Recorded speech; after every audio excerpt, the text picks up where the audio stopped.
I'm going to call to order this meeting of the select board, and I want to just describe what it is that we're going to be doing this morning. This is the annual preview meeting for the annual town meeting warrant. There is only one official function that we have to perform at this meeting, and that is for there to be a vote by the select board to open the town meeting warrant. Everything else that we're going to be talking about today is essentially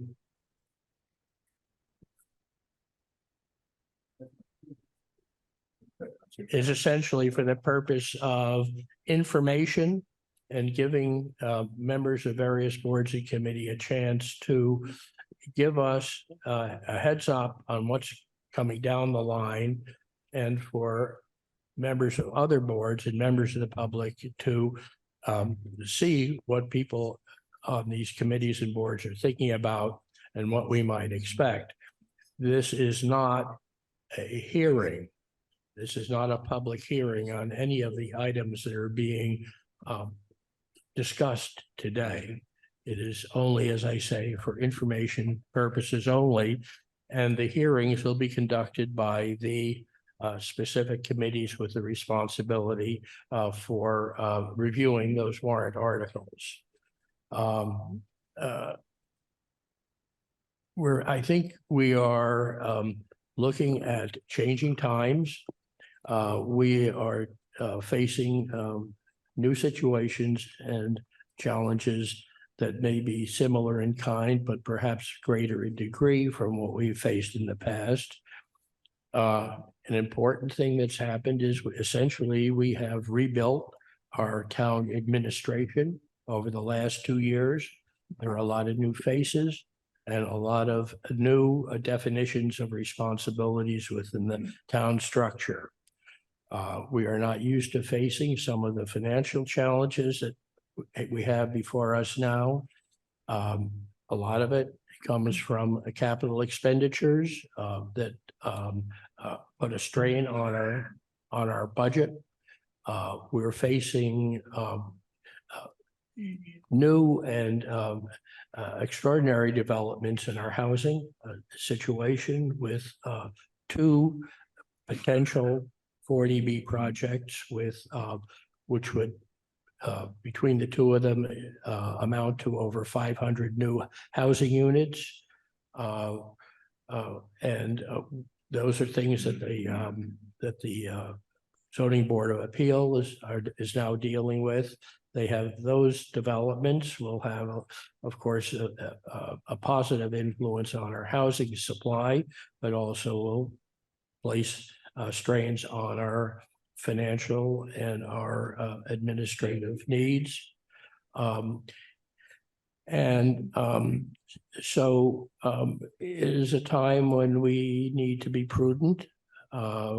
We are talking now about changing our budgetary process and having working on a joint capital planning program for the schools, the regional district, and the town administration.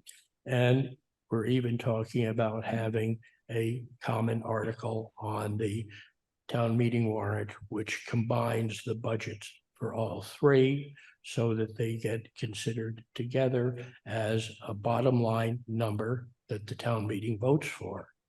So having said that, I think call the meeting to order, and let's call a roll. My mouth is full of cookies, sorry. Ms. Ackerman. Present. Mr. Howell. Present. Ms. Escobedo? No. There's a hand Is there a raised. hand raised? Linda? And Linda Escobedo, who's present. Thank Aye. you. Mr. Dane? Aye. And Present. myself, Mary Hartman, present. Okay, now I will entertain a motion to open the 2024 annual town meeting warrant. I move that we open the 2024 annual town meeting warrant. Second. Roll call vote. Ms. Ackerman, Aye. Ms. Escobedo, Aye. Mr. Howell, Aye. Mr. Dane, Aye, and myself, Mary Hartman, aye. thank you. All right, now we have an agenda Just before. one question. Do we need to actually include when that warrant is going to close? Which is Yes. for people's information, go ahead. January 3rd at 4 p.m. Is that part of, do you want to, is that a, I be think a that vote, needs to or be is that- part of the motion. Yeah. What was that date? 4 p.m.? January 3rd, when Okay, so I forget that other motion. I move to open the annual town meeting warrant and close it on January 3rd at 4 p.m. second.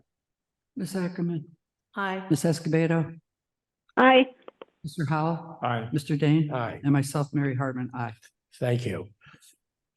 We now have in front of us an agenda, which if you had seen this in advance, it was posted to all of the presenters of the, who are going to be participating in this meeting. But we're going to work our way through this agenda. And the object is to, as I said, to essentially it's a matter of notice and letting people know what each one of the presenters is thinking with regard to their area. And we've got about a dozen different categories, and we're going to try and keep each one to 10 minutes and see if we can get through the list. And the presenters will be here after the meeting if you want to have further conversation with them. So the first presenter is Carmen Reese, Town Moderator. Carmen? Good morning. Thank you, Henry. Carmen Reese, 52 Devon Street, Town Moderator. First, as moderator, a couple of notes that I will make. We have the MBTA Communities zoning bylaw amendment that will be proposed this year. What do we do about the feedback, Mark?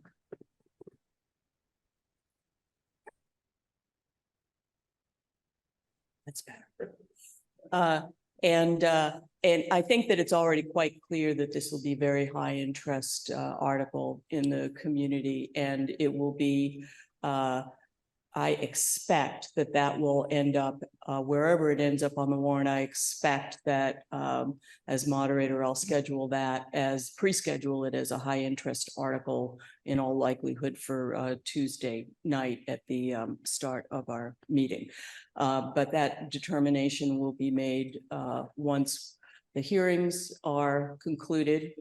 And if it turns out that actually everyone has reached a consensus in town on that, and it's no longer a high interest article, well, we'll address that. But and if it is a high interest article scheduled, that will be published in the Finance Committee report, and it will also appear on the website.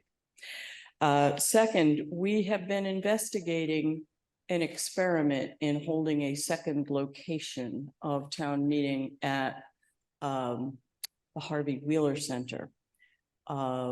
We're currently looking at the technological feasibility of that and doing a cost benefit analysis, because there's a surprising degree of additional staff that is necessary to have a second location. And that location would only give us a little over capacity for a little over 100 folks.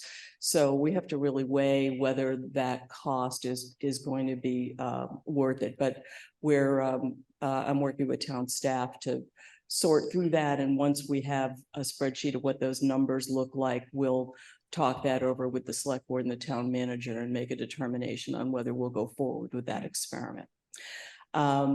Okay, so that's it with my moderator hat. With respect to the warrant, there will be an article on this year's warrant for town meeting to form a committee to study itself. And we haven't done this since 1997. And there were some excellent observations and data collected, observations made, suggestions made, most of which were implemented in the 90s. And we're basically doing that exercise again to look through how is town meeting serving us? How is it not serving us? What might we do to improve the process?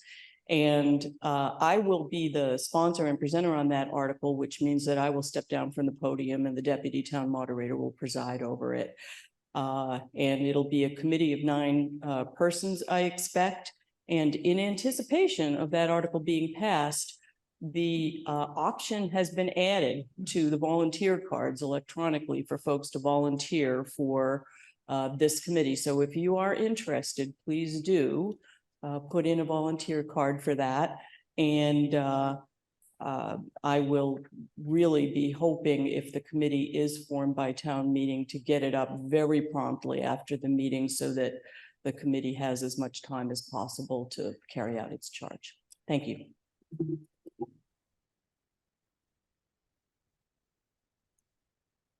Thank you. Thank you, Carmen. Next up is Finance Committee.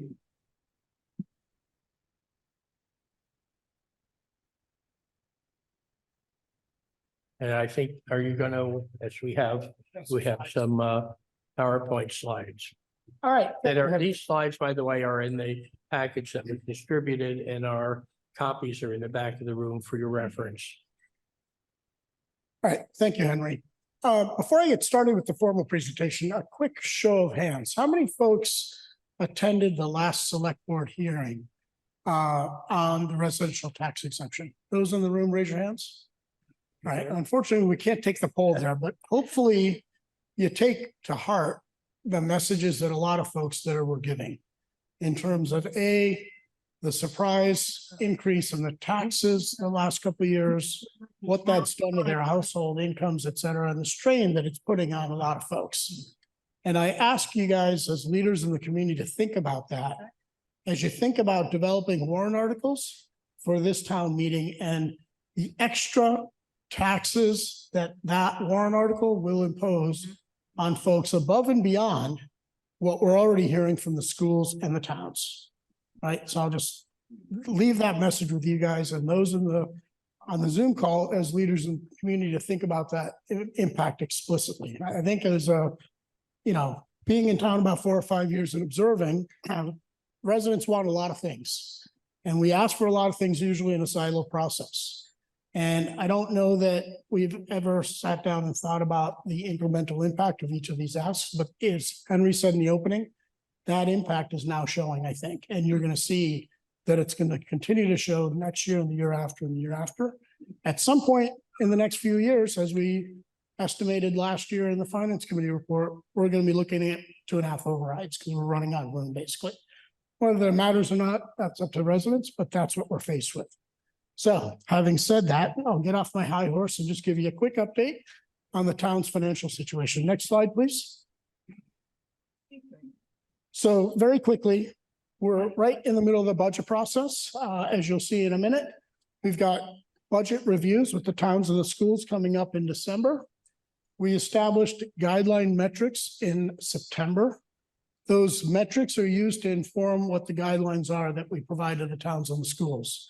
They range anywhere from 1% to 3.66%. And you'll see in a few minutes kind of how we arrived at those. This is what I'm talking about, the current revenue status. As of late October, early November, the revenue increase is expected to be about $3 million, 2.2%. That's the amount of money we're talking about increasing without adding more taxes onto taxpayers. As we, the Finance Committee, looked at the preliminary sense from the town and the schools of what their fiscal year 25 budgets might look like, and we'll get some more detail today from the schools and more detail from the town in the coming weeks. We recommended a 3.7 million increase in guideline spending. And this is the important thing to keep in mind. Our guideline spending represents only 3/4 of the overall money that the town spends on town services and schools. Point of order. Yep. I'm looking at the agenda for the meeting that was published. And I see that it starts with a welcome by the chair, the town moderator, and then it goes right to the school district. Didn't we have a revenues? We had a finance? I thought there I was. don't see that on the agenda that was published in saw the it. packet. Was it on? Our, Was it on? well, our packet is not updated. No. Sorry, continue. Also, there are handouts in the back, which I didn't know, so many of you might not know of all of these slides. Okay, so, sorry, go I ahead. apologize. The packet that was in the memo to the select board did not include this. I Okay. just wanted to make sure. Yep, thanks. So basically, we recommended 3.66%, recognizing what the schools and the towns need.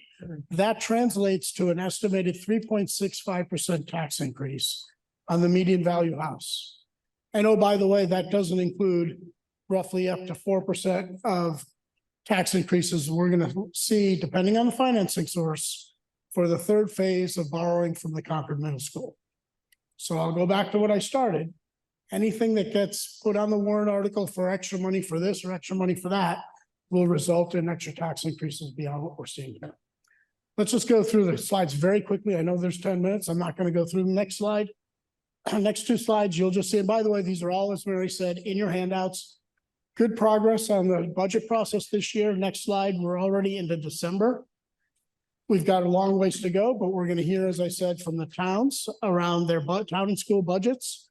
We'll review these like we do every year, including additional warrant articles. We'll prepare the finance committee report, and we'll get ready for town meeting. Next slide. So as I said, in September, we set the metrics. We'll go to the next slide, and it'll just very quickly explain what we're trying to do. We're trying to balance what we perceive the incomes and the quote unquote ability to pay, never mind willingness, but just sort of ability to pay objective measures with what we think inflation is going to be like for town and school services. So those are kind of the two concepts we were trying to get objective measures for.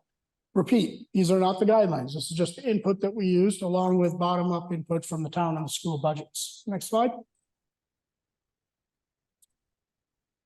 So here you see the actual technical measures that we used, all the way from projected real income personal growth per capita at 1% to the projected inflation that is relevant to the services that schools and towns provide in Concord. So basically 3.66%. So those are the measures that we used as input. Next slide. The most important column is over on the left, on the right-hand side. $3 million estimate of revenue increases, 2.2%. This is what we came up with. These numbers will change, obviously, as the town revises their estimates of property tax, state aid, local receipts, but that's roughly what we're working with right now. Next slide. So based on the metrics and based on what you just saw in terms of revenue, as well as the school requests, I apologize, the slide is small. In a day or two, we're actually going to have the slides from the guidelines up on the town website that you can see. At the end of the day, on the right-hand side, the fiscal year guidelines we set actually results in an increase of 3.66% is what we're recommending. Where the towns and the schools ultimately come up with, we will see. But even at the 3.66, again, reiterate, 3.65% increase in taxes for the median value house, not counting up to 4% for school borrowing, depending on how we do it. So next slide, I'm not going to repeat the summary, but thank you. Parashar, it might be quicker to just, if I ask this question now, oh, you're done anyway. All right. So that last slide that you just showed, 3.66%, but the one before that shows, I think revenue is only up 2.22%. Yep. So can you talk about that gap? So we face a choice, right? Yep. If we set guidelines at 2%, 2.2 to hit the revenue target, there are going to be services both at the schools and the towns that we would have to cut. We recognize that, you know, most residents probably don't want to do that. Mhm. And so we're basically suggesting that residents pay, if you will, make up for that shortfall. And that's why you see the 3.65% increase on property taxes. So there's lots of puts and takes, but at the end of the day, to go sort of have services that are paid for above and beyond the expected revenue increase would result in additional taxes. So I Thank you. guess the further question is, I thought this was Typically- not a hearing. but what typically at this meeting, we also hear about what the unused levy capacity is. Do you happen to know that? I do not have that number. I don't know if Carrie does or does not. I think we're very close. If memory serves me, we're 4.65%, 4.35, somewhere close there.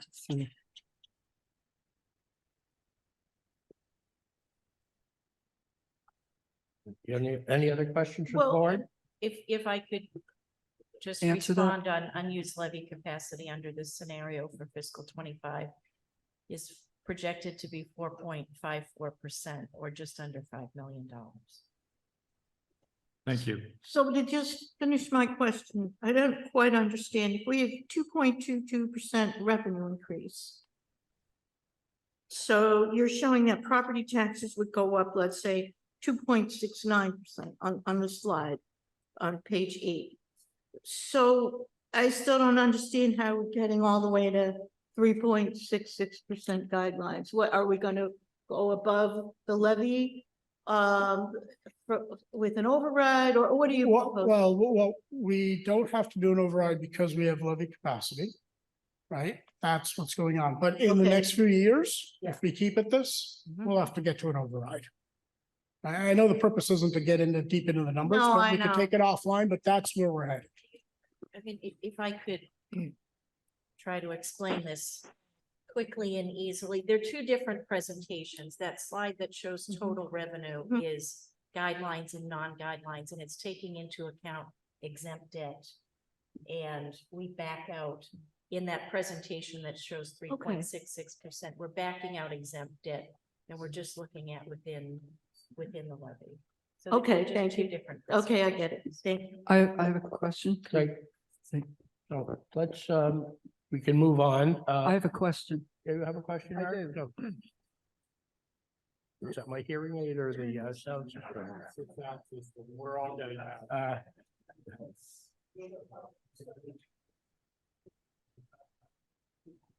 Mary, you have a question? I'll try to be quick. So the total guideline is 3.66. What's the impact, the projected impact to property taxes with that 3.66? 3.65. 3.65, and then 3.66, the actual operating guidelines are 3.26 for all three entities.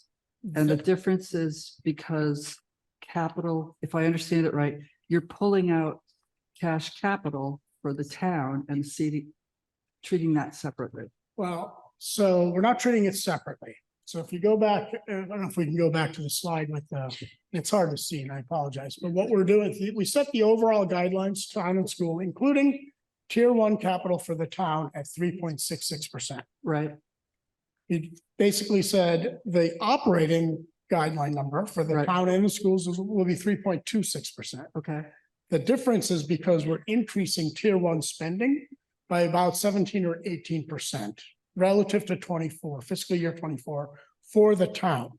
And the reason we're doing that is we're still making up underspending for town infrastructure that occurred during the pandemic.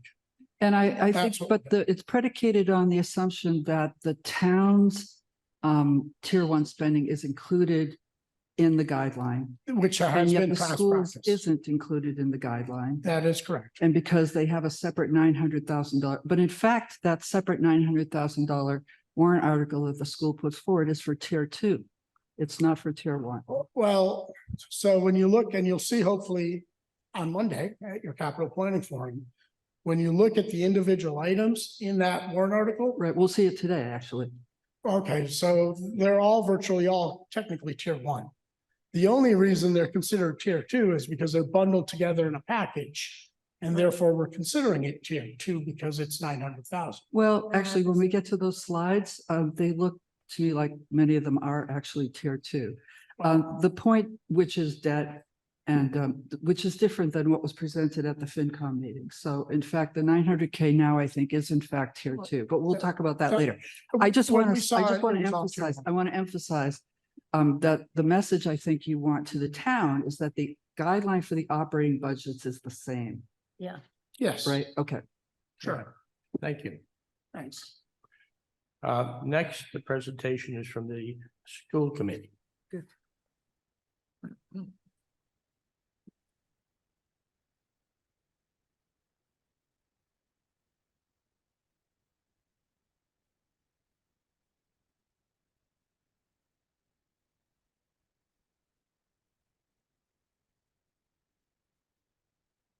Are they pulling up my slides for me?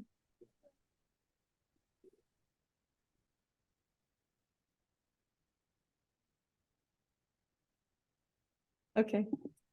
There they are. Great. So good morning. I'm Lori Hunter, Superintendent of Schools. And typically at this meeting, we give you brief updates on each of the articles that the school committee is considering bringing forward.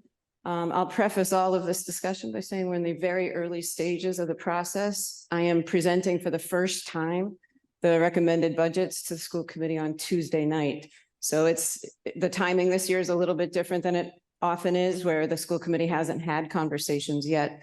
So I'm really just giving you information that they've received but not discussed. So the first warrant article to talk on is the CPS operating budget for FY25. We are right now looking at a 3.45% increase is what I'm proposing when they meet on Tuesday over FY24. You can see the difference between the guideline that Parashar mentioned. So I think hopefully that's good news. They will be ongoing discussions during December. If you go to the next slide, you can see some of the numbers that back up our increase. Just a few highlights of what we'll be talking about with the committee on Tuesday. I'll just note that it's a bargaining year for both the Concord Teachers Association, and you'll hear me say the same about the Concord Carlisle Teachers Association. So we've had to make assumptions about that without having contracts settled. A few other things that we've been looking at, different outcomes and needs of the district. We did a lot of zero-based work this year, and we're able to identify some reductions that are helping to offset the increases in salaries and otherwise. Our strategic plan definitely drives all of the work in terms of new initiatives and programming. So there's going to be some pieces of ask for moderate, I would say, to mild in cost services in terms of mental health, some of our other interventions in special education, but we've also been able to make some reductions to offset some of those. Finally, I'll mention special education out of districts, and we actually have 2 less students right now planned for out of district, so we were able to recognize some savings there as well. So we feel good about what we're bringing to the committee for discussion on Tuesday, and I'm sure they'll want to weigh in and have a rich dialogue with us. We're actually meeting Tuesday and Thursday next week, completely focused on budgets on Thursday. All right, next slide. As was just referenced, and we are clearly in an ongoing transitional point, I think, on the CPS capital spending. It has been traditional for us to work with the 900,000 allocated through the town manager's budget for capital. I think we're going to be working on reconciling tier 1 and tier 2 and what should be borrowed and what should be within the budgets. Seem like we're in a little bit of a fork in the road here in terms of trying to resolve that we're all thinking of it the same way. One thing I do want to note is that we have in the throes of a facility study across the 3 elementary schools in Ripley. So we have a comprehensive 5 to 10 year plan of what those needs are. And what that did to the numbers and the projects that are named in the 900,000, it means we held off on the ones we've already identified to see how they were going to fit into the priorities coming out of the complete review.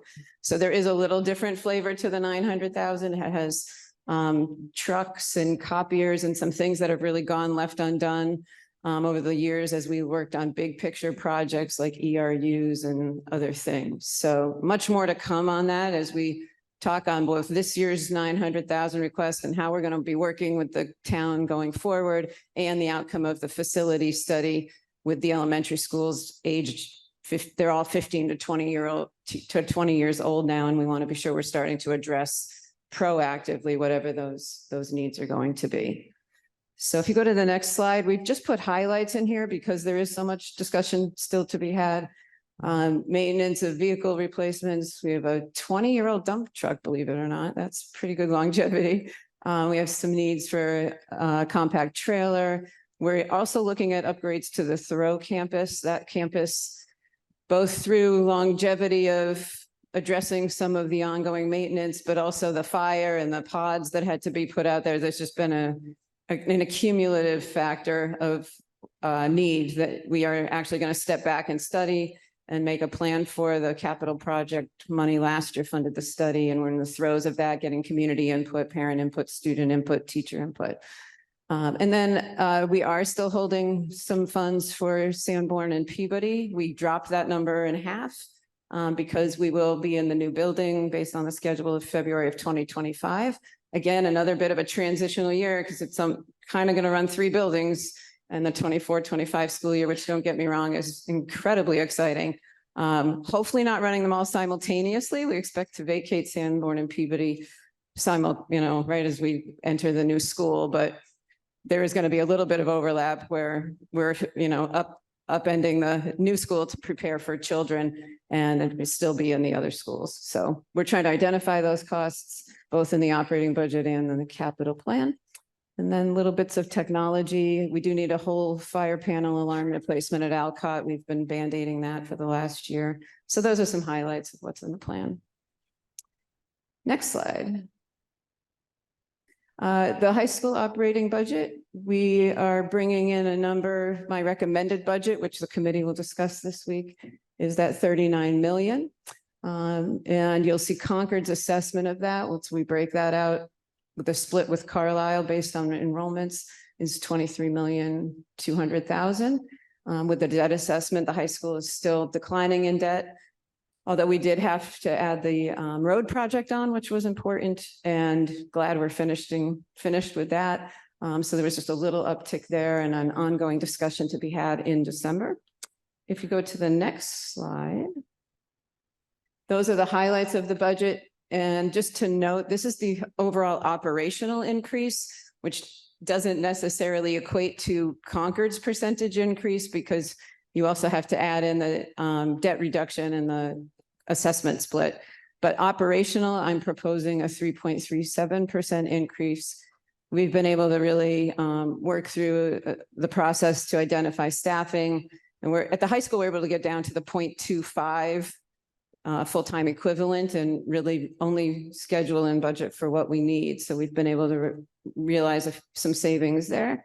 And just a reminder, the high school budget includes things that aren't in guideline at the town level, but are carried for CPS, including OPEB, which is post-retirement benefits, insurance, some of those other things. So we're always juggling a bigger picture at the high school than at CPS because it's carried through the town.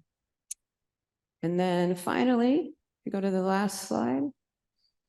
Oh, sorry. So there is the breakout. So you'll see the assessment comparison for Concord is 4%, and that's really based on enrollment. There's a slight tick up to Concord in the enrollment numbers from October. So it does kick it a little bit into the 4% range, despite the operating increase being 3.37. So those will be discussions that we're going to need to have as a school committee and likely with the finance committee as well. All right, next slide. And finally, the regional school committee have voted to submit a warrant article to consider borrowing for the construction and design of an amenities building at Memorial Field. Amenities really equating to restrooms and a very, very small concession stand. That has never been addressed following the high school project. So we use portable toilets at this moment in time. Those are not plumbing code compliant nor ADA compliant. And the committees felt the need to bring this to the communities. Both communities, Carlisle will also have to have the discussion to, realize that we need the permanent plan in place and to actualize a permanent structure there to address the problem. So that's the number that you see there is 2.3 million. We had a feasibility study done 4 years ago, pre-COVID, and the numbers obviously increased since then. And so I think some of the mindset is let's do it before the costs keep incurring, or we are actually called in compliant by the plumbing board or disability folks who are really not able to access what they should. So those are the highlights. Again, we're at the very early stages of the discussion, which will kick off in full gear starting on Tuesday. I have a Thank question. you very much. Sure. Can I ask a question? Go ahead. Okay, so February 2025 is your target move-in date. Congratulations. Great. Super exciting. So my question is, the following April, when we have town meeting, is that when we might do, I think we need an article to transfer the custody of Peabody school to, I think maybe the select board, or is that what you're thinking? And I think Carrie probably could weigh in on this. I know there was a little discussion among our leadership teams this week about when the right timing of that would be. So I don't know if it's this year or next year, but Carrie may know more than I do. So typically the school committee would vote to surplus the building when it was available to be surplused and not before Right, so the following town meeting, not this year. 2025. Right, okay, great. And I would say 2025 at the very earliest, because you would be moving in just a couple of months Yeah. before. Right. Okay, thank you. Yeah, great. Thank you.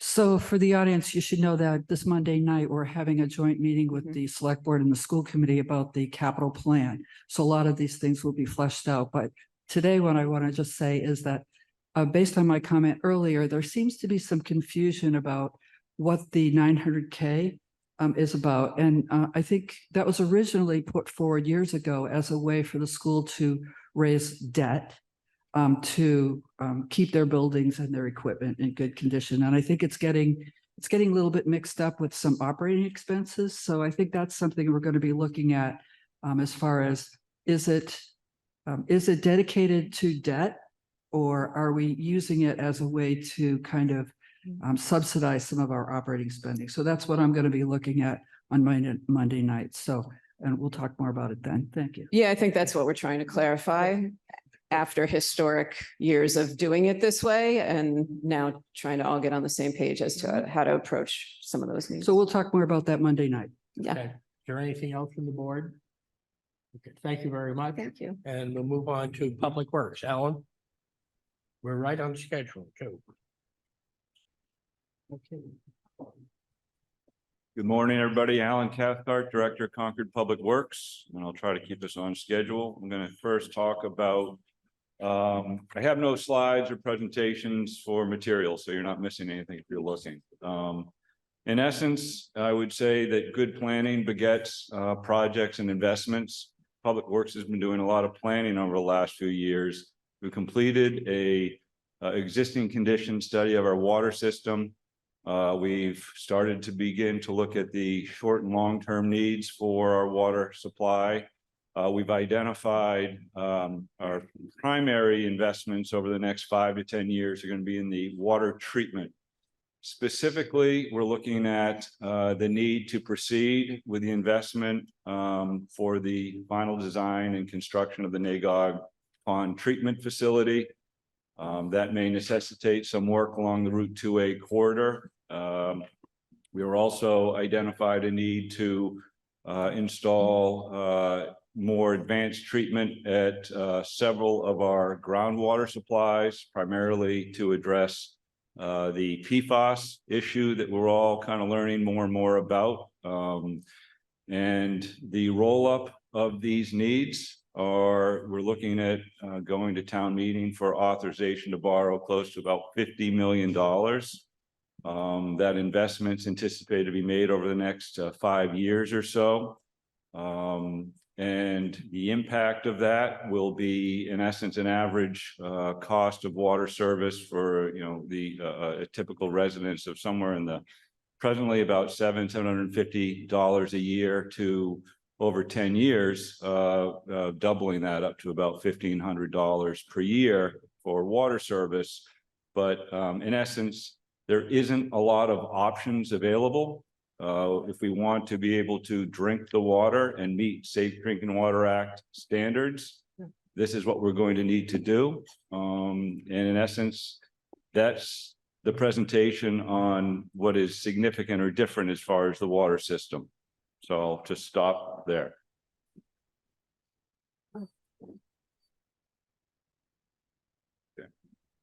Any questions from the board? Thank you.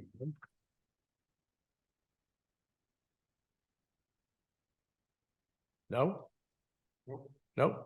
Okay. Well, I just want to mention this, maybe Alan, you could mention the stormwater meeting. Yeah, so I'll go on to the Oh, stormwater. I'm if you- sorry, you stopped. at No, that. that was just on the drinking waters. That'll be one potential Got it. article. Okay. The other, thank you, is to look at a means to fund, again, the planning we've been doing in Public Works is to identify the existing stormwater infrastructure. It's in keeping with mandates through EPA, Environmental Protection Agency, through an MS4 permit process, which started over 20 years ago.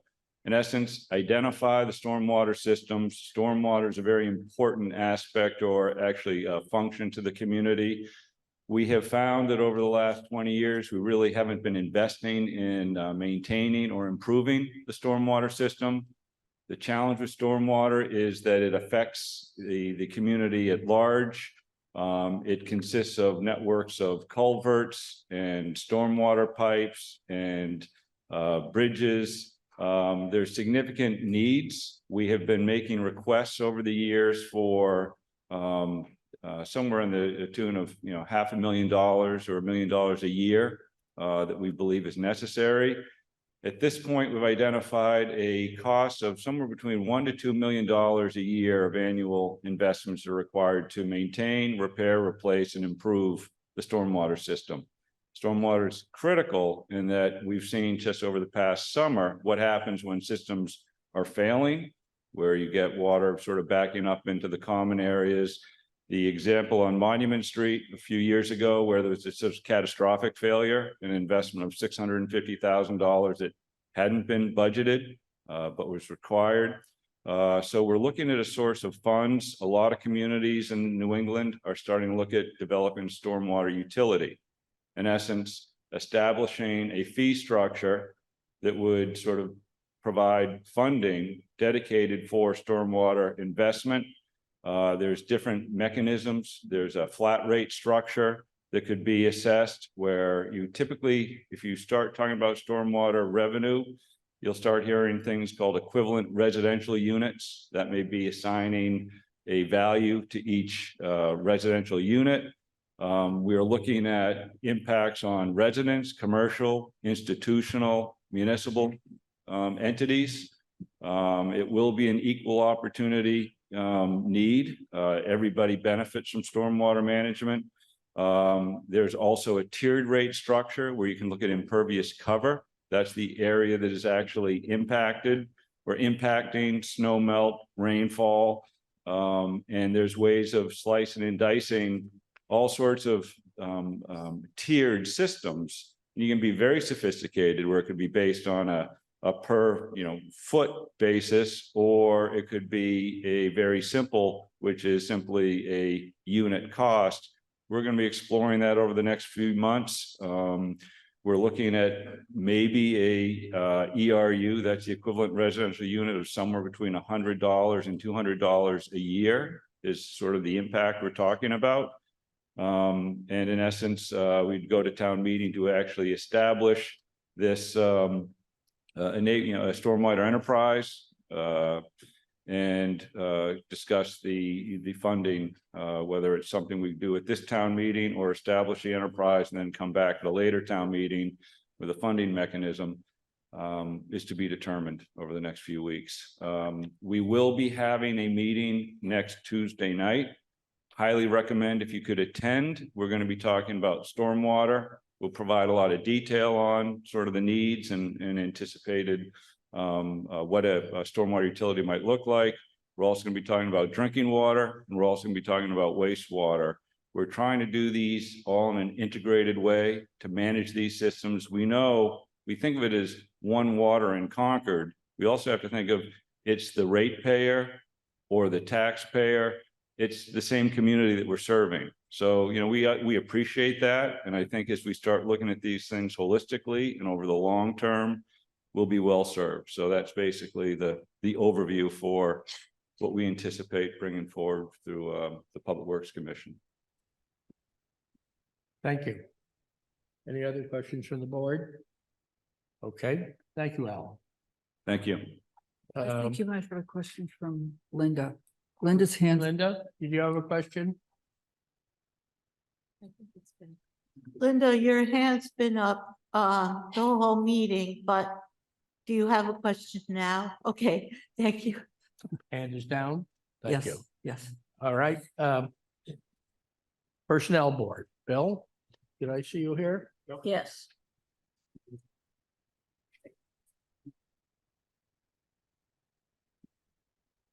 Good morning, everybody. I'm Bill Maracek, co-chair of the Personnel Board, along with Liz Cobbs. We're going to be presenting two different warrant articles. The first, we're talking about the Personnel Board classification. We'll go through quickly. This article, I'm sorry, has been a part of the town meeting for years. And next slide. Classification actions take place when you add or delete a job title, you assign a title to a salary range, and you reassign a title from one range to another. Next slide. These classifications actions are necessary when these three events take place. Next slide. Per the personnel bylaw, the Personnel Board assigns titles and salary ranges as needed, salary grade assignments based on the town's standardized system. And if class and comp plan is amended, then it must go to town meeting for approval. Next slide. Okay, next slide.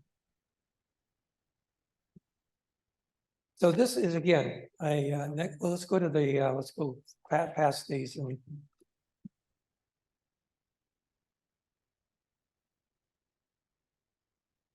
And so this again, the point of this is that this particular article, warrant article, is the same that has been used in the past. Now, the next more significant change that's going to take place is that the Personnel Board has been working on drafting a new personnel bylaw. Let's move to the next slide, please. Now, the next slide. All right, we are still, and we are in the process of finalizing this proposed new personnel bylaw. We are drafting reasons for the bylaw, the identification of the major changes, comparison of the recommendations that were made by the Personnel Study Task Force, an outline of the public comments and select board recommendations. We have not at this point presented this to the select board, and our intentions are to do so. The summary of what are the significant changes of the updates, and this is we're in the process of completing that. This particular article, next slide. Then in accordance, well, go back. Whoops. Okay, maybe there is not a next. Joe, I'm sorry. I have your presentation here if you like. So, any questions, comments? Yeah. Any questions? Was there a missing slide? Is that the problem? The last one was just that we were going to present to the. Thank you. All right. When do you think you'll be coming to the select board?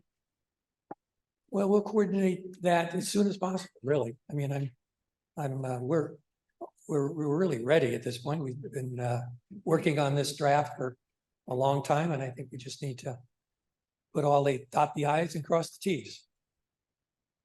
I think we were looking at December 18th. Oh, great. Yeah. Okay. Also, just on the classification for those folks that may not have noticed, last year was a significant reclassification. All of the positions were classified into a completely new system. So that article, while it's the same activity that's been done for many years, will look different from what people have typically seen in the past. So this is on the agenda for December 18th? Yeah.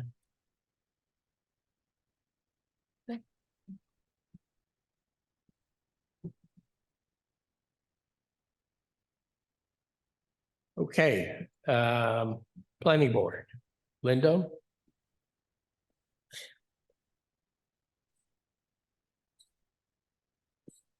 Good morning. I'm Linda Miller, 300 Main Street and Chair of the Planning Board. I will be speaking this morning on the 4 articles that we intend to move for town meeting. The first is the zoning map and MBTA Communities Multifamily Overlay District. I don't have any slides, but if you want to do a little review of other people's presentations while I'm speaking, that'd be great. And I also wanted to mention that Elizabeth Hughes is on the call, so she can correct me for all the inaccuracies that I add into our presentation this morning. This article would amend the zoning bylaw and zoning map by creating 5 overlay districts so that the town of Concord comes into compliance with Mass General Law, Chapter 40A, Paragraph 3A. The state legislature enacted this law to help ease the housing crisis currently affecting Massachusetts.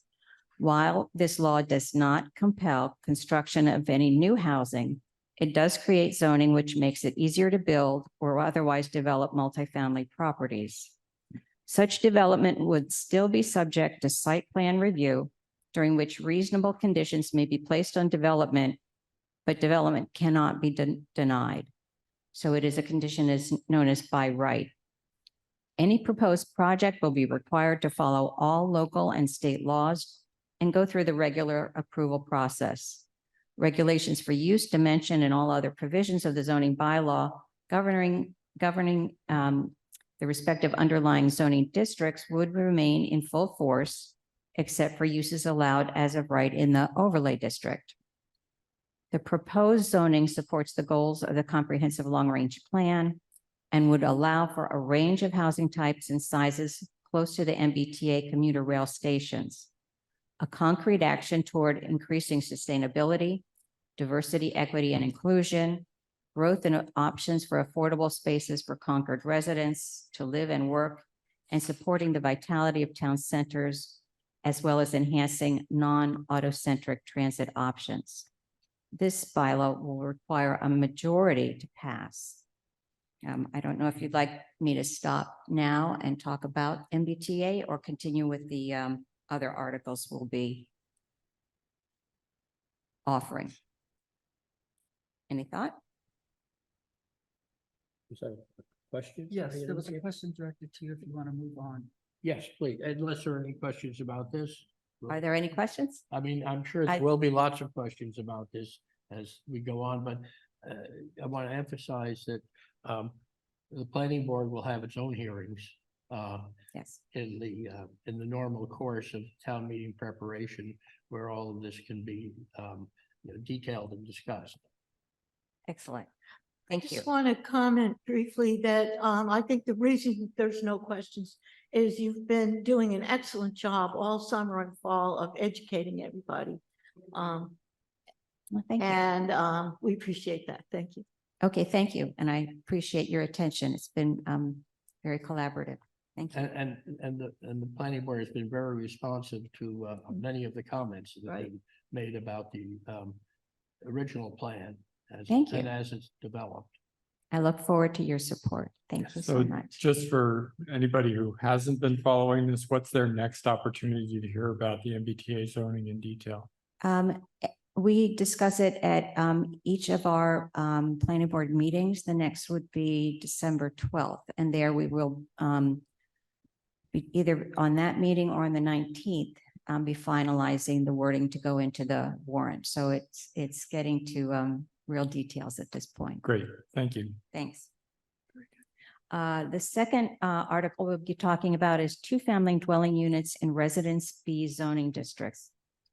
In accordance with the comprehensive long-term plan housing goals, the 2021 town meeting adopted zoning to allow two-family dwellings by special permit in Residence C zoning district. Since then, a total of 4 special permits have been issued. 2 of the properties supported two-family dwellings, and the other 2 properties had supported single-family dwellings. Thus, 2 new dwelling units were created under this bylaw. Based on this limited experience, the planning board is recommending that two-family dwelling units be allowed by special permit in the Residence B zoning district as well. Residence B zoning is greater in area than Residence C and could potentially experience a greater number of units created. Residence B is less housing dense and possibly would create housing found less concerning to any abutters. The planning board is proposing that a special permit be required to create two-family dwellings in both districts. Thus, these projects will be reviewed by the Zoning Board of Appeals to make sure that their design is both in keeping with the spirit of the bylaw and the characteristics of the community. Special permits are discretionary and require notification to abutters. As part of the review of an application by the ZBA, the board has to make findings regarding traffic safety, parking, neighborhood character, and the natural environment. All existing size and setback requirements would be maintained. What that means is that even though a two-family housing is built, it cannot be larger or oriented differently than a single-family house on the same lot. Parking requirements are the same as for single-family dwellings, but as part of the special permit process, could be reduced in acknowledgement of the proximity to one of the town's transportation hubs. This article is consistent with the town's broad support for measured approaches that provide for more housing options within town, allowing opportunities for young families to locate here, build economic diversity, remain affordable to residents wishing to age in place, or provide housing for extended families while protecting neighborhood character and reducing the risk of disruption to the neighborhood. And the next 2 articles that we'll be discussing are really housekeeping. The first is the Floodplain Conservancy District. The Floodplain Conservancy District is an overlay district that includes all special flood hazard areas within the town. The state model floodplain bylaw was revised in 2020 and was followed in 2021 by town meeting amending the Floodplain Conservancy District bylaw to meet the National Flood Insurance Program requirements. That amendment allowed the town to remain in the National Flood Insurance Program, and property owners in those flood-prone areas were able to continue purchasing flood insurance. The State National Flood Insurance Program Coordinator recommended insertion in section 7.2.3.4 of the zoning code of a requirement which deals with the standards to analyze flood risk. This amendment will address that issue. The proposed amendment also corrects other housekeeping items in grammar, punctuation, and syntax. And then our last amendment will be purely a housekeeping amendment. Over time, misprints have crept into the zoning bylaw, including spelling errors, unclear phrasing, out-of-date references, and inaccuracies in naming conventions. This article will make straightforward corrections for those. And the last 3 articles require 2/3 majority to pass. So I'm happy, and Elizabeth's on the line if you have any technical questions. Otherwise, we look forward to the closing of the warrant and beginning of the hearings for town meeting. Thank you. Thank you, Linda. Next up is the Agricultural Committee.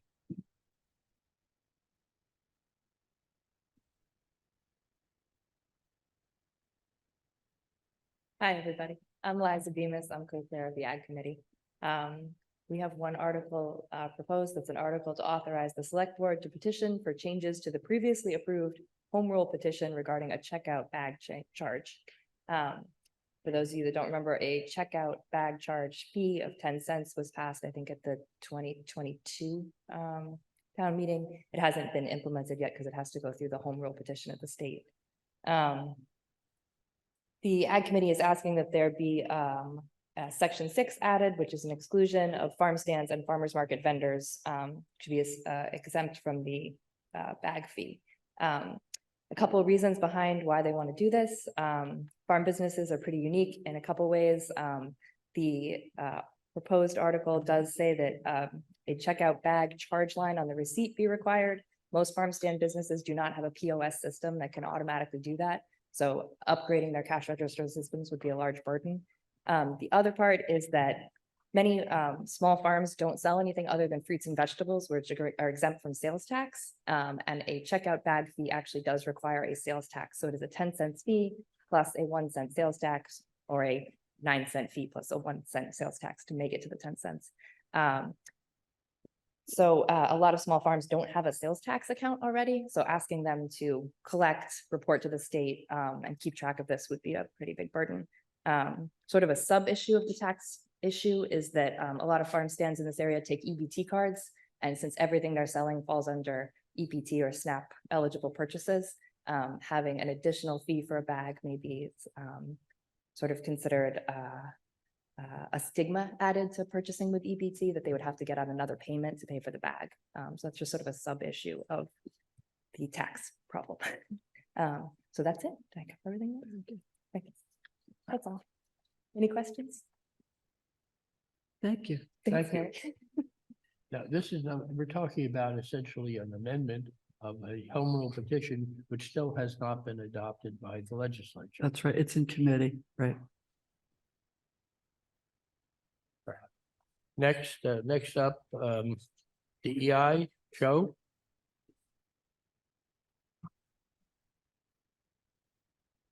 I was wondering, Henry, did you group the two farmers together, the Bemis and Palumbo on purpose? This is the slide you've all been waiting for, I guess. It's been up there 7 times. Good morning. I'm Joe Palumbo. I am co-chair of the Diversity, Equity, Inclusion Commission, along with my partner, Andrea Ponserrata. So this morning, what we're talking about is really good news. Is neither our proposed articles require any spending and won't cost a dime and actually may generate some revenue for the town. The slide that's up here now just reminds us that the Diversity, Equity, Inclusion Commission has an action plan this year, 6 areas they're working on. So these proposed articles grow out of 2 areas of our work. The first arrow you see, this points to the work we're trying to do to elevate Concord's understanding and appreciation and welcomingness to the BIPOC, that's Black, Indigenous, people of color, and the LGBTQ+IA community. You'll see that one of these articles directly relate to finding ways to elevate and have folks know more about and honor our Black, Indigenous, people of color in Concord in our history. And the second one, the arrow on the right, one of our areas of focus this year have been working on climate and culture in Concord, how we find ways to make Concord welcoming. And as Henry often says, one of our greatest gifts in Concord is the history.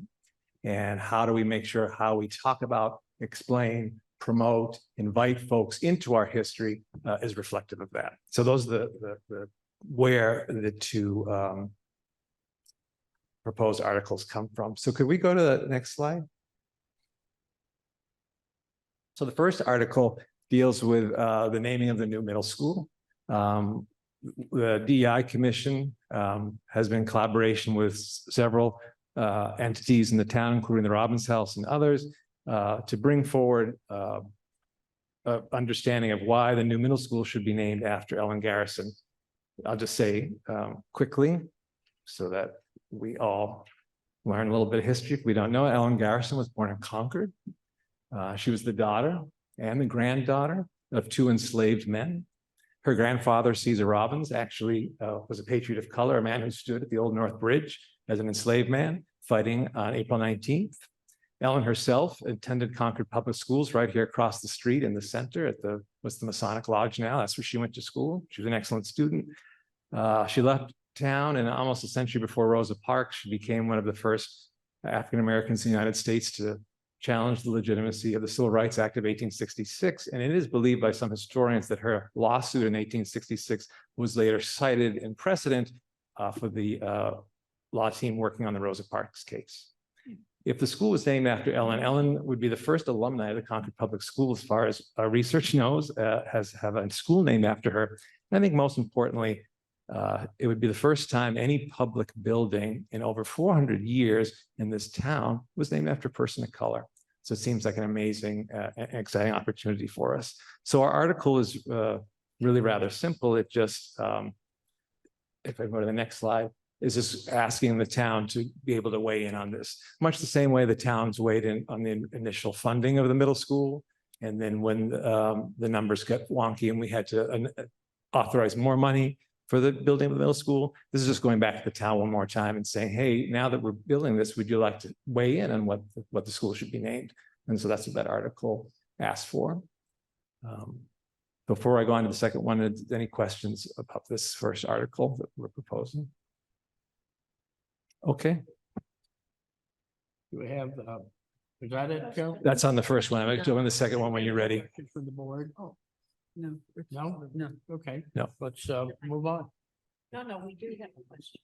No? Oh, not. But we don't, I didn't think so. Just a But hearing. we're not taking. Take any We're not taking questions from No. this is just Sorry. information. This is just information. We're not discussing. Presumably, you're gonna hold some hearings on this, at which people will have an opportunity to express. their views. Actually, I have a question. What is the process for naming the school? Is it, can town meeting actually, does town meeting have the authority to do this, or is No. it a school committee decision, or what? Well, I'll tell you what our research has shown, and you have to look at it yourselves, I guess, as select board.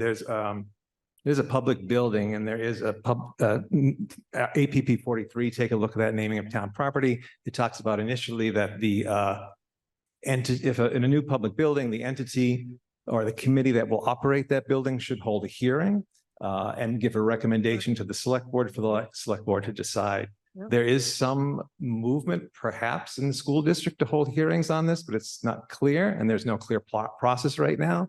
So we're putting this in place as a marker to make sure, at least in this one setting, that you'll have a recommendation of what that school should be named.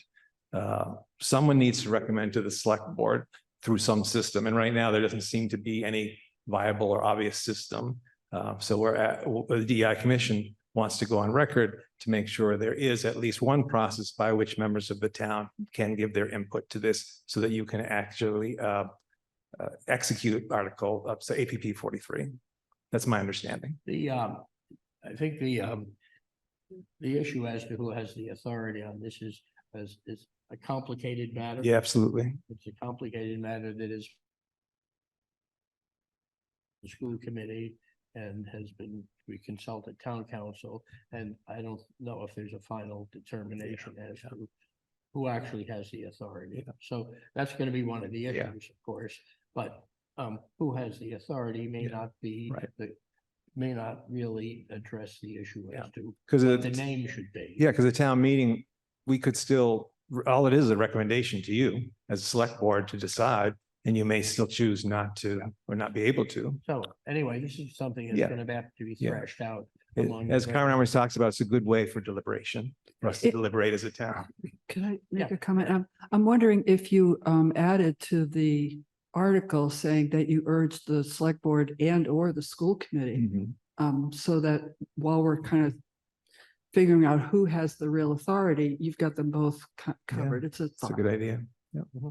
Thank you. I'm going to go on to the next item. Okay. The second one deals with a little updating here.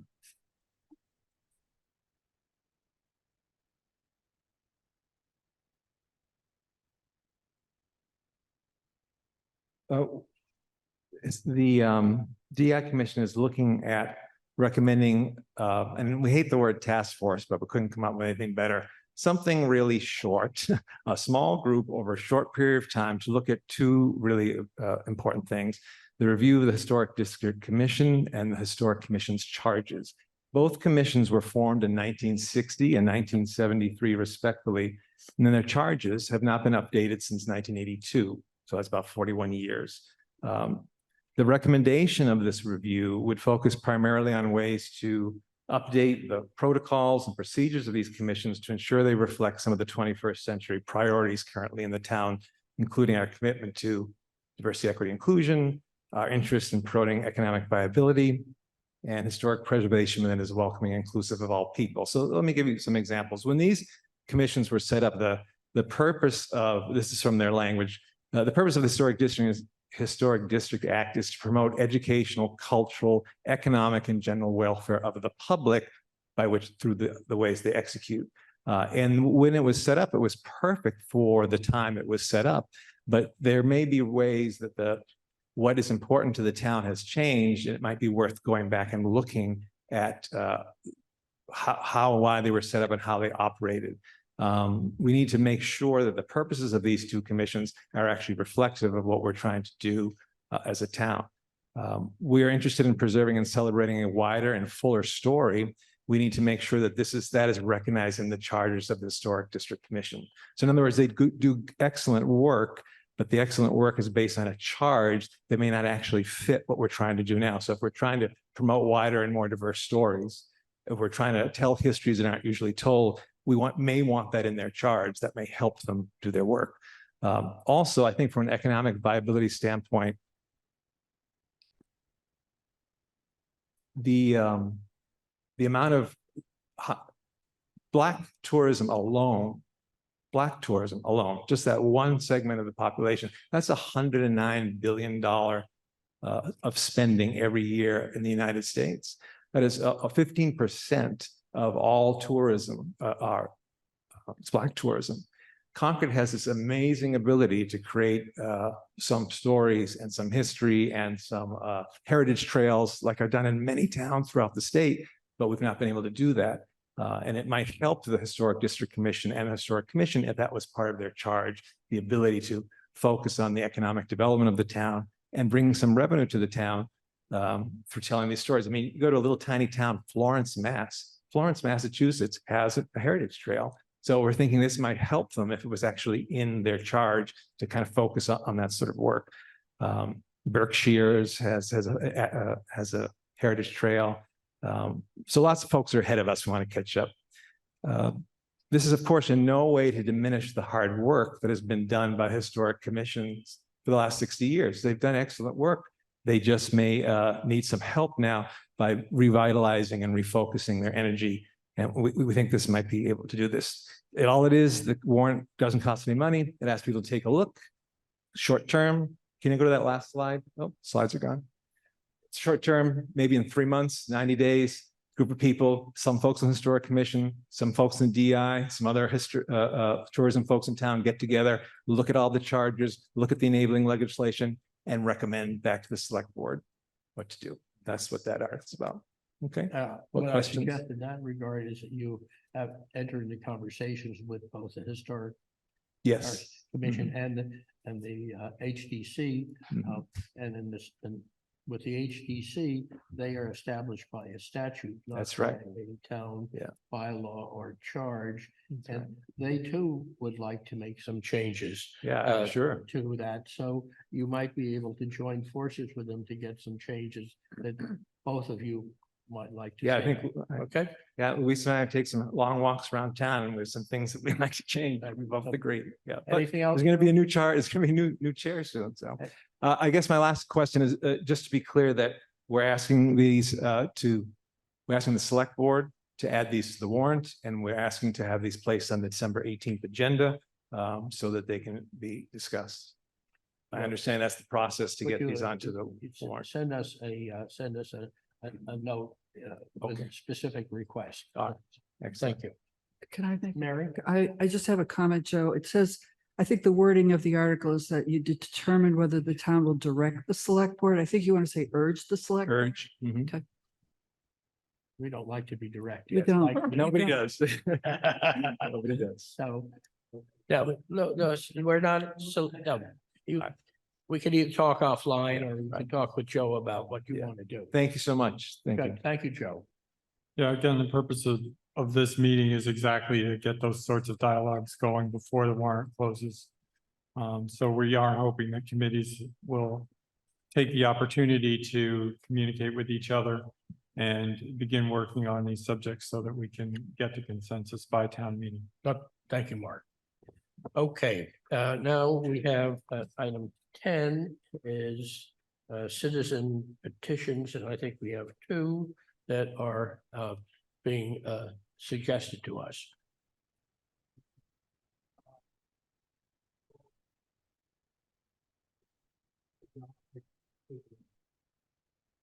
Okay, well, let's give it let's deal with what we have on the agenda first, and then we'll deal with yours, Mike. Hi there, I'm Dinesh Gonitas. I've been a Concord resident for about 20 years. I'm an renewable energy and transmission consultant.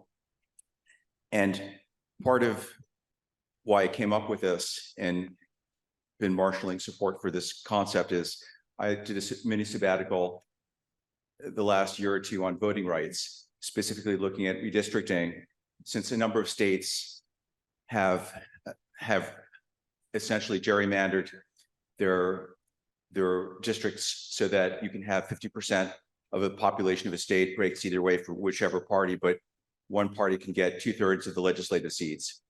And on top of that, many states have various voter suppression rules where you could, I think right now in the state of Georgia, you can be thrown in jail for giving water to somebody who's waiting for an hour and a half in line waiting to vote, or there's not enough drop boxes. So voter suppression is a real thing in many states. And so from working working on those issues, I'm sort of struck by the contrast where you can go to town meeting and it takes hours and hours and hours to get through this. And we have a process that's very inefficient and is very low turnout as a result. So if you could look at the next slide, please.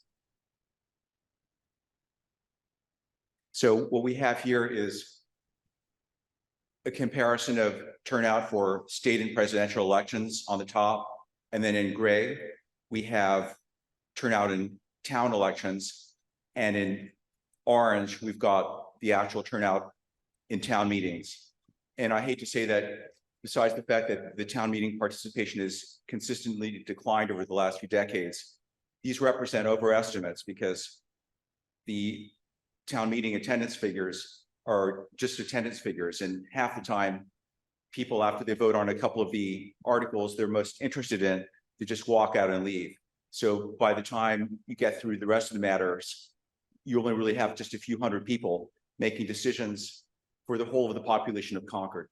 So it's just a few hundred people. Think about it, compared to 13 or 14,000 registered voters that we have, imposing their will, either because, again, you've got some people, and God bless them, are very dedicated and turn out and are able to sit through all the debate. And obviously you've got activists on either side. And there are obviously some very dedicated people, but with a turnout of 5%, it's just really unconscionable that we have a system of government that makes decisions this way. And so a way to at least ameliorate to some extent, I've suggested this following article. Next slide, please. That starting in the year following this next town meeting, that votes be taken, not just in town meeting, but in a special election, so we can give all Concordians an opportunity to have their voices heard. And it isn't just a fact that a lot of people are too busy and don't have the time, which, and again, this is a very demanding requirement that people sit through all these meetings, but we have people who are sick. Last year I had COVID. I have friends who can't attend because of jobs. And of course, there's many people that have childcare issues. But there's certainly a number of people that can't attend town meeting, even with the greatest volition to attend because of their job circumstances or because of sickness. Next slide, please. In terms of the legality of this measure, it's hard to know, but I did find in going through all the relevant Massachusetts laws that discuss town meeting and town elections, chapter 39, it does state that a town may provide that any matters to be determined by ballot shall take place. And there's really no restriction on what those other matters should be, as far as I can tell. So there, at least there should be some basis for allowing us to permit all the voters of Concord to participate in town government. And if this is to be challenged, let it be challenged. But we'll see whether the Attorney General's office, for example, would try and prevent people from having their voices heard. Next slide, please. So one comment I've heard is that voting in town meeting really isn't voting, because the attendees aren't really voters, they're acting as legislators. So it's worthwhile comparing what the legislators at different levels of government do. At the federal level, we have an absenteeism rate of 2% in the House of Representatives. I went and looked at the data for all the votes taken in the last several years when Nancy Pelosi was Speaker of the House most recently. The House of Representatives allows votes by proxy, which is a rule that Speaker Pelosi introduced. That's something that we haven't even got in Concord. An absenteeism rate of 2%, think about it.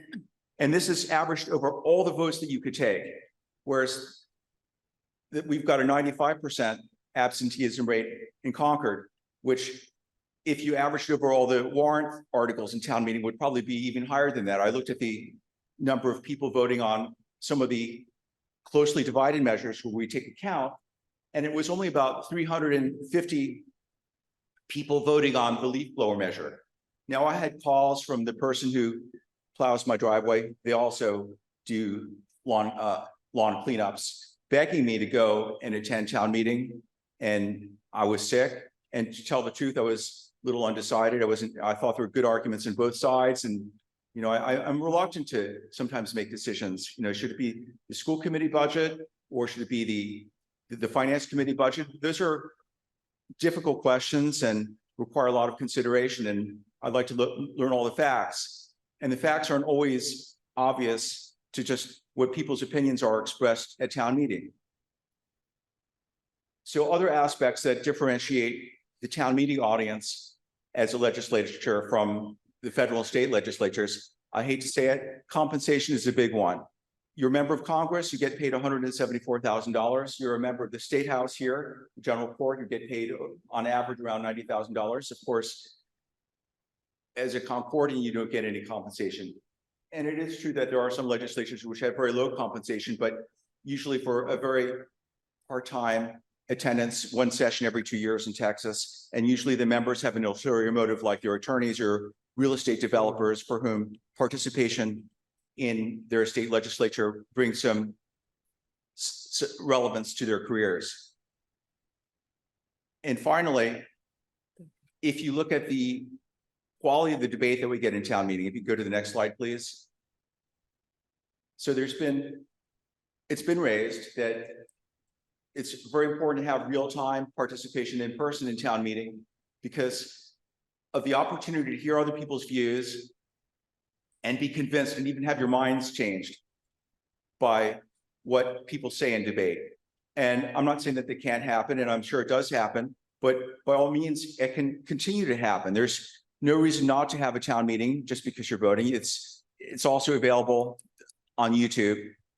We have some great resources now in Concord. I think the Concord Bridge has some great opinions. We recently, I think, in this issue, had some comments by some of the citizens on the warrant article that was just discussed on renaming the middle school. And I'm sure we'll get opinions on other sides of that. And we'll have a great representative range of views made. And that's a great way of communicating. Plus, print is much more time efficient than showing up in person. I did want to mention one resource that's available. Universities now have online courses, and as part of that, there's software that allows people to post different threads. And by having different threaded discussions and contributions from different citizens, we could have all the same comments that people might make in a town meeting, but supplement that with an online forum. So in summary, I'm looking to this as a way to open up voter participation and give us greater legitimacy in the way we make our decisions and bind our citizens with taxes and other charges, but based on the votes of all the citizens, not just a very slow percentage and low single digit numbers of the people that turn out to town meeting. Thank you. Thank you. Thank you. We have one more, I think similar request for Mr. Al. reconsideration of the process of town meeting. And I will, but I'll point out that the town moderator is planning to have a task force to consider town meeting procedures. And it might be well to have these suggestions come forth in the context of that task force. But David, please go ahead with your proposal. Thank you, sir. If we could get our slides up there, our first slide. 3. And if we could go to the next slide, please.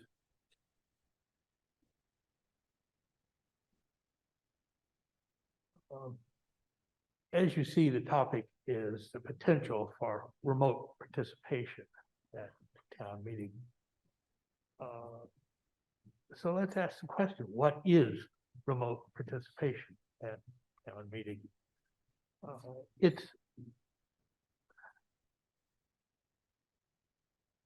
Thank you. Sorry about that. When you get along in years, you take precautions. As I said, this is about remote participation at town meeting. So let's ask ourselves the question, what is remote participation at town meeting? In simple words, it's expanding town meeting out to voters in their homes, in real simple words. David Carr is going to come up here after me.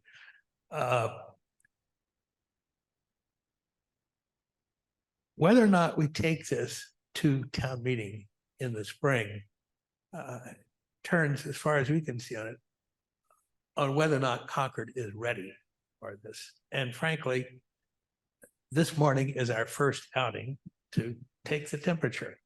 We'll appreciate feedback from the select board. David and I will stay around here afterwards. And frankly, we'd love to hear from any and all of you who would like to engage on the subject. We've actually been at it for some years. And as you've seen in the FAQ that's been distributed, there's an awful lot of detail which we're not going to cover up here. Again, the most important product for us this morning is your feedback. First of all, thanks from the select board, and then later from those of you who'd be so inclined. So that's the what. Somehow that we've lost a slide there. Can we get the slide back up? There we go, thanks. Why? In simple words, many are unable to come to town meeting. Now, David is going to expand on the what and the why, and actually a good bit more. So let's, for the moment, turn to the question, what is at the heart of this? As far as we can see, it's preserving Concord's stand and be counted community culture at town meeting. What do I mean by stand and be counted community culture? In fact, acting as a legislature, the heart of town meeting is, in fact, deliberation. I've been present at meetings where been a request to see hands for those who changed their vote or maybe didn't know how they were going to vote. Typically, in such a meeting, many hands go up, a very large percentage of people. In other words, depend upon the deliberation to decide how they're going to vote. There's, I think, little question, deliberation is what legislation is all about. Then we vote. And what then has occurred? We have resolved our differences. In the debate, in the deliberation, there'll be feelings on both sides, and we know these stories so well. What's at the heart of democracy, I'll say it again, what's at the heart of democracy is resolving those sharp, sometimes sharp differences with a vote. Standing up, holding our placard with our neighbors confirms that once this is complete, we stand as a single unified community, satisfied with the outcome. Let me close here. David's going to take it from here. If Concord were to do this, where would it stand in Massachusetts? Turns out that Wayland, not so far distant from us, has now 2 years going, got a home rule petition in front of the legislature to do exactly this. And in fact, there are identified 13 towns watching the outcome for Wayland. More than likely, a number, if not a bunch of them, ready to jump in. How do things work in the legislature? In simple words, it's a question of assembling a critical mass. If enough towns hold up their hands, the legislature says, whoops, I think we need to take steps here. And they probably don't do it until there is a critical mass. David, did sir. you say that there was David Carr. David Carr wanted to say a few words on this? Yes, Why don't we please. get that? Let me in? step And back. again, Let's keep in mind the fact that this is really something that probably should be addressed in the context of the task force that the town moderator plans to. If I could work on. start on that, Henry, thank you. It's been a question for Dave, myself, and the moderator. We've discussed this with the moderator. It's actually the moderator who suggested we come forward this morning. Okay? But thank you. Despite the fact that indeed it is a topic for a study committee. If you think about the timeline here, if we were to do this, we would move forward 2-3 years from now at the best, because the Mass legislature is that slow. The fact of the matter is that the study committee could get vital data. The first go at this would be a pilot trial. Wouldn't just do it. You'd have a pilot. Right. So that your question is a key one, and as you hear, we have addressed it directly. Thank you. No, there's no problem about the issue is not whether this is appropriate for us to discuss, but the purpose of this meeting is to just get out on the floor things that are going to be coming forth for consideration, and that the details need to be fleshed out in the particular hearings or committees that actually have responsibility for those actions. So why don't you wrap it up, David, and then we'll move on to one other item. All right, so yeah, so that is exactly the context. We're here because of the task force, not despite it. And so I just want to point out that David Allen and I are both town meeting regulars. We believe in town meeting. We're here to enable participation by people who couldn't, and not to change deliberative contents. So I'm thinking of this as like a third meeting room. When you're sitting in the gym, you don't see the people in the auditorium all the time. You see them when a vote is taken. You see the ballots in the air, and you see people at the mics. So this would be like a third room.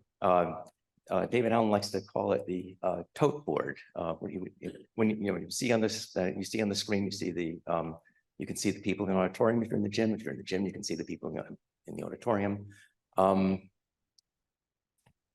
And this would be the third bit. So it would be yet another thing to show up on the screen, which would say, okay, then there's the people at home, and you can see which ones raised their ballots, which ones didn't, and you can see somebody speaking at the quote unquote mic. So that would be probably, it would not be Zoom. Zoom would not work for this.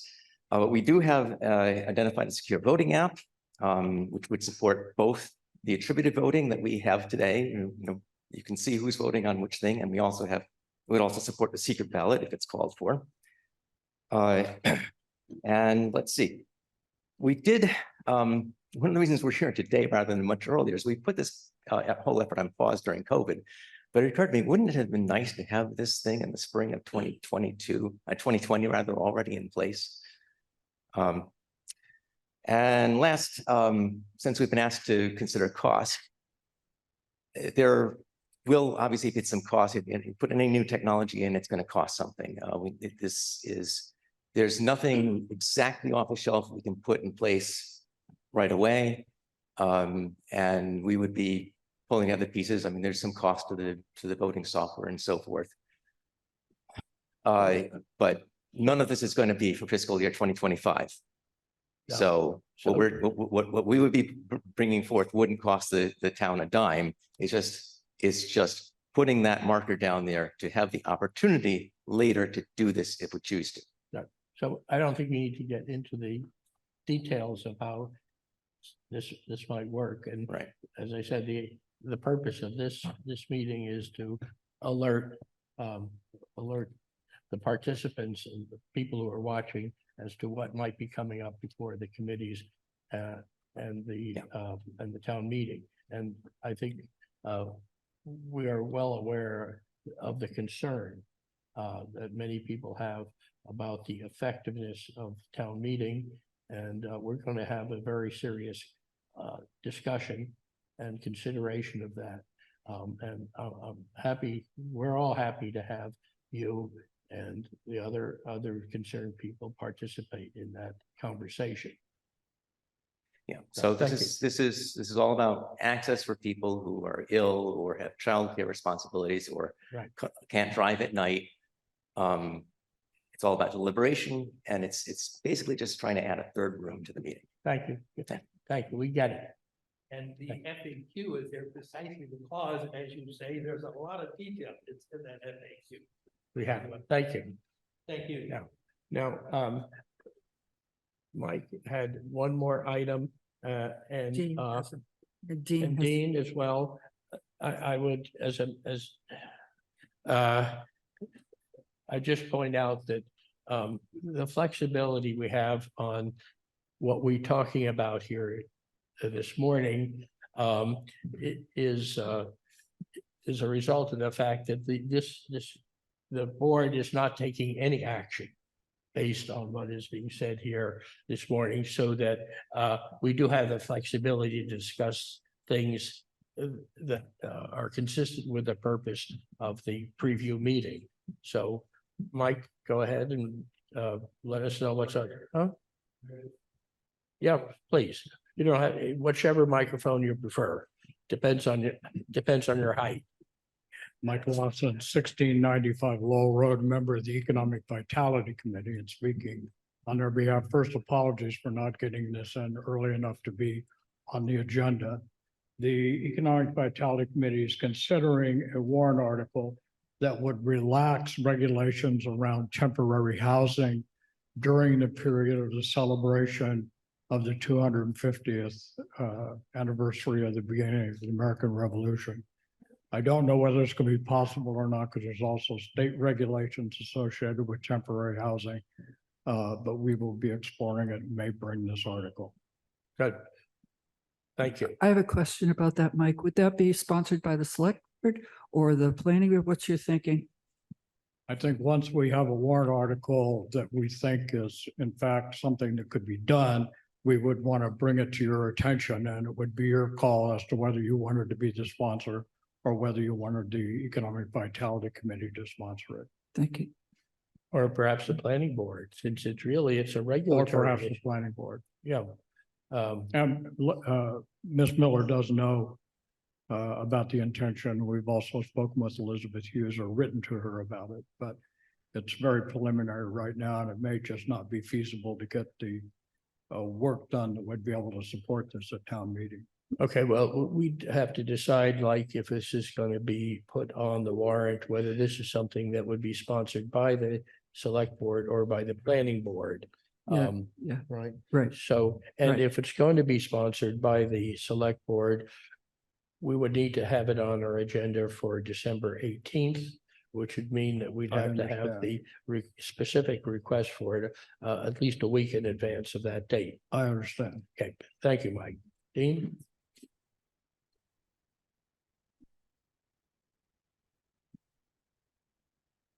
Dean Banfield, 73 Walden Terrace. I'm the chair of the Solar Implementation Task Force.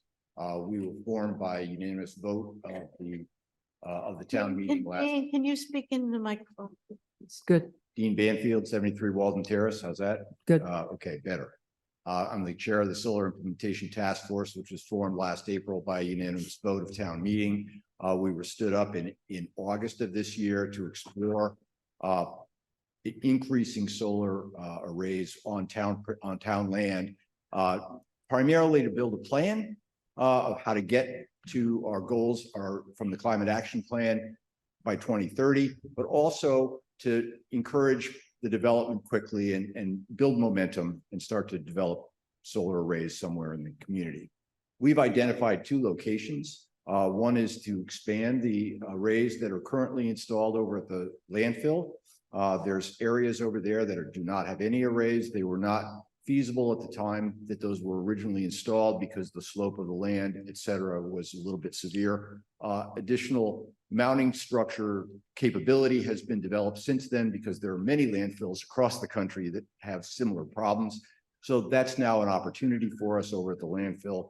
And we're also talking to members of the school committee about the potential for the CCHS campus. The building was originally built, as it is our understanding, to be solar ready on the roof. And there's also another opportunity we believe is available for ground mounted solar right across the street from the Beatty Center. So in order to make that happen, the light plant would likely be in the position to need funding. We would like to bring an article that would look a lot like the article last year that funded the CMS arrays and battery. It would probably have language that says this site and or that site, batteries or not batteries. I have language that I've worked up, but we will be meeting about this at our first Thursday of December meeting, and we'll take action on it and we'll be able to bring it to you when we have something to work with. So who would bring this forward? Right. Good question. Our task force would bring it forward.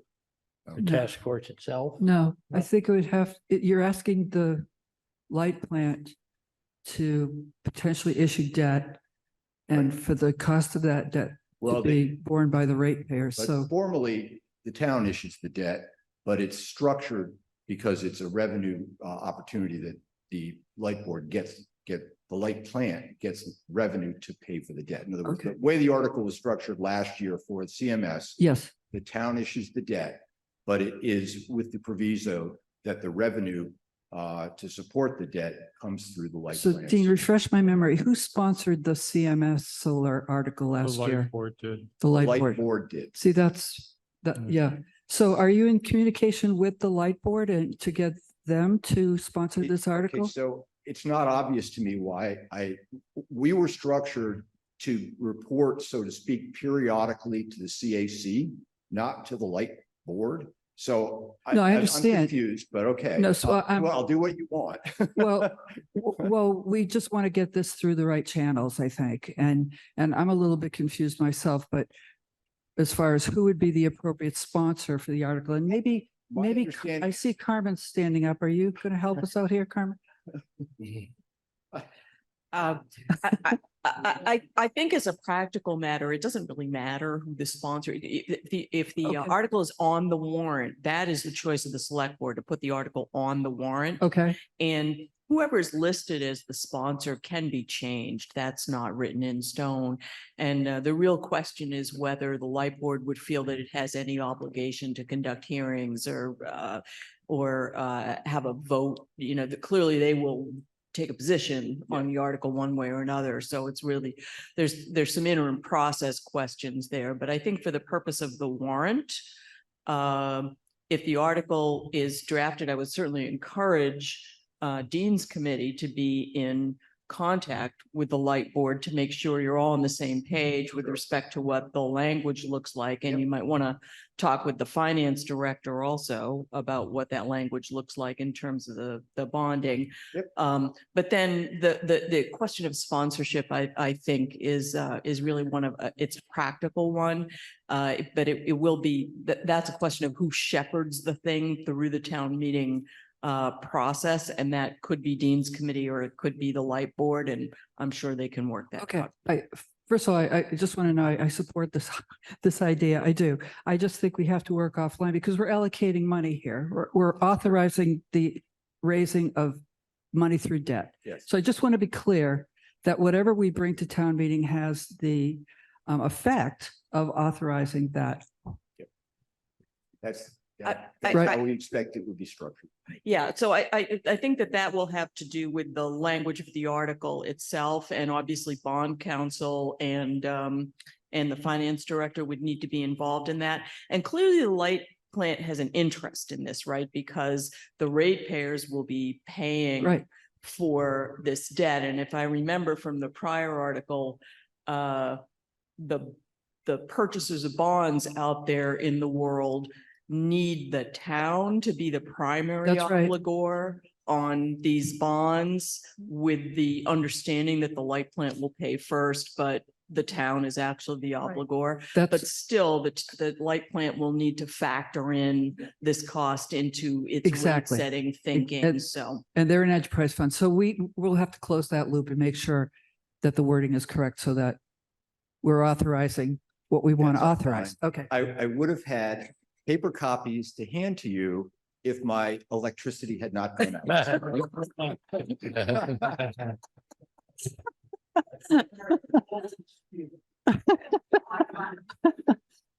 And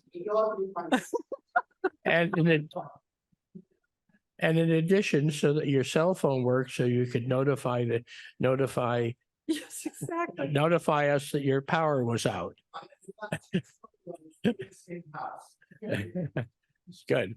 Do I hear a motion to adjourn this Henry, meeting? I think before we adjourn, there were a few citizens that wanted to speak. Could we have a brief public comment? I know there was this woman and maybe Louise, and I might have seen some others who just. No. It's not a hearing. It's not, and so I think if you no, the purpose is for us to get this stuff out on the table and not to discuss the merits of the particular issues, at least any more than we already have. So we've had enough fun for one morning.